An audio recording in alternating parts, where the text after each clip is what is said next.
Good evening and hello, friends, and welcome inside the Birmingham Jefferson Civic Center for this week's edition of Wendy's Inside Bulls Hockey.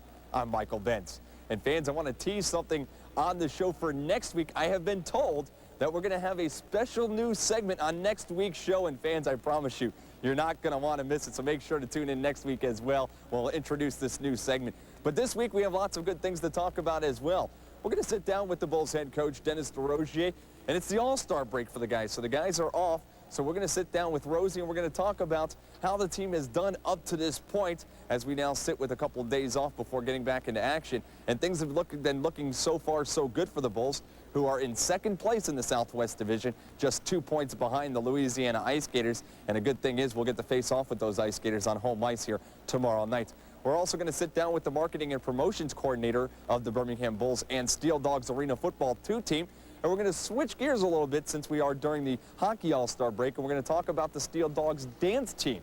We have some registration and tryout information that we'd like to pass along to you. So interested individuals, make sure you have your pen and paper handy, because we're going to give you all the information if you want to become one of the 18 Steel Dogs dance team members. And we'll also talk with Rosie a little bit later on the show about tricks and pranks in the sport of hockey for the biggie question of the week, and that should be a lot of fun as well.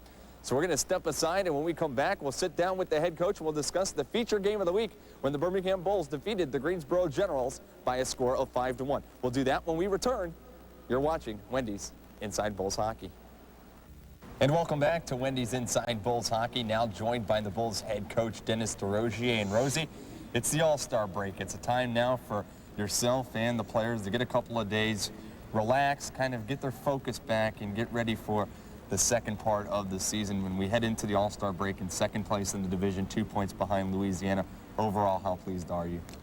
Well, I guess I'm happy the fact that we're at the top end of the spectrum, so to speak, but I'm not happy with the way we limped into the All-Star break. I thought that we're just, right now, granted we're going through a stretch where we got a bunch of guys that are sick, but I'm sensing some uninterested attitudes, and I think we're going to have to change that.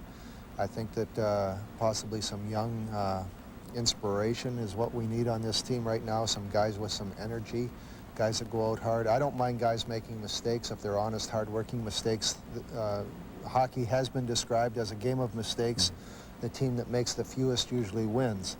If you make a mistake that, for example, make a mistake and take a penalty, having to get back into the play and you're hooking a guy from maybe getting a breakaway or something, an honest, hard-working mistake like that, I don't mind that. You can live with that type of penalty.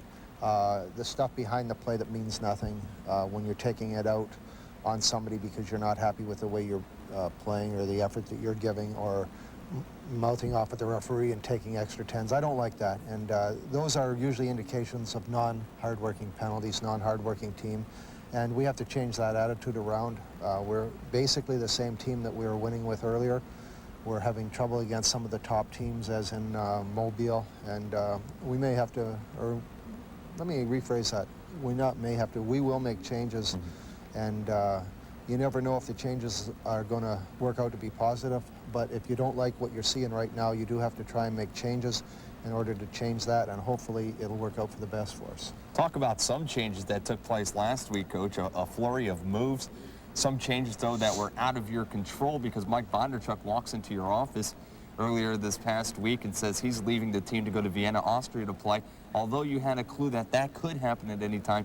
Talk a little bit about that move, and also the newcomer, O'Cure. He's now played in 3 games, so you've had a little bit of time to see what he can do on the ice and what he brings to the table. Right, and again, you always got the unexpected thing come up, and with Bondarchuk, it wasn't necessarily unexpected. When he came here, we had the option of not taking him. He was very upfront with us. He told us that he was trying to get back to the American League or the International League, which is where he spent virtually all of his career until he went to Europe 2 or 3 years ago. And he told me that if something broke in Europe, that he would probably have to consider it. And my reasoning was the American League and the IHL, yeah, that's always a situation that could happen. It's close by. He could be called up, and he's a known commodity there, so he could be gone for the year. But the European thing I thought was probably the least of it all, because a lot of the leagues over in Europe and in February and March, and I'm thinking, well, they're not likely to change personnel at this time of the year.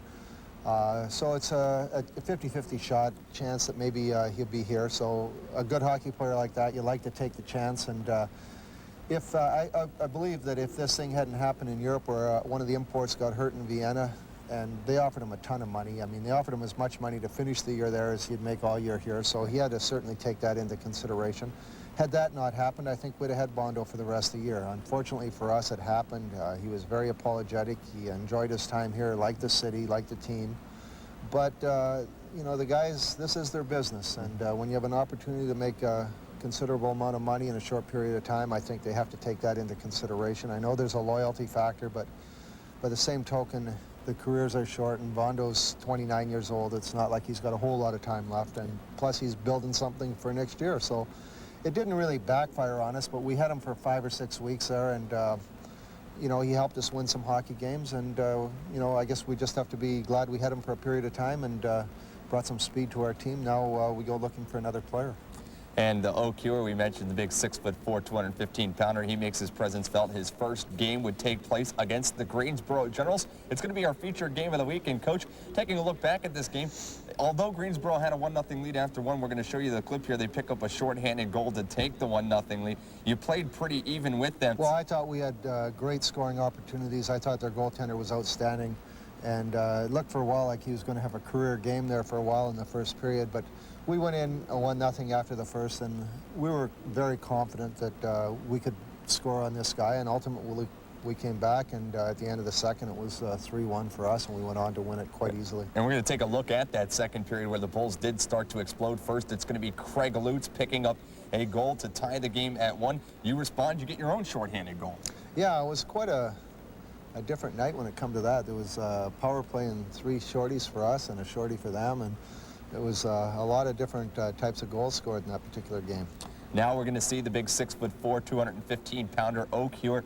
This goal here that gave your club the game-winning goal, it turned out to be a 2-1 lead. What an individual effort he put together here. It didn't show it all here, but he worked really hard behind the net, put his body on a few people, come out and slapped it in the top corner. And I think he'll be a good addition to us. He doesn't bring the speed that a Bondarchuk had, but he certainly represented himself well this first weekend. And then you're going to see the power play goal by Kelly Perot, another player you get back after being sent back down from Hershey of the American Hockey League, and he makes his presence felt immediately as well. Well, Kelly's obviously a good player. I think he should be in the American Hockey League, and I am sure that he will be next year. If we're able to keep Kelly for the rest of this year, that'll be a nice bonus for us. The Bulls would pick up 2 goals in the third period to eventually move on and take the victory over Greensboro by a final score of 5-1. And, Coach, that started this stretch of 3 games in 3 nights on a very high note, but unfortunately, games against Mobile on Saturday at home ice and then in New Orleans this past Sunday afternoon did not go the way I guess you had planned. Well, I was really disappointed in the Mobile game. We played them even 2-2 in the first period, and the 2 goals we gave up were just mistakes. Power play, the shorthanded goal, the first one, Mullen pinched at the blue line, no reason to. The second one, guy got behind our defense. It was almost a shorthanded goal. They scored 1 second after the penalty had elapsed.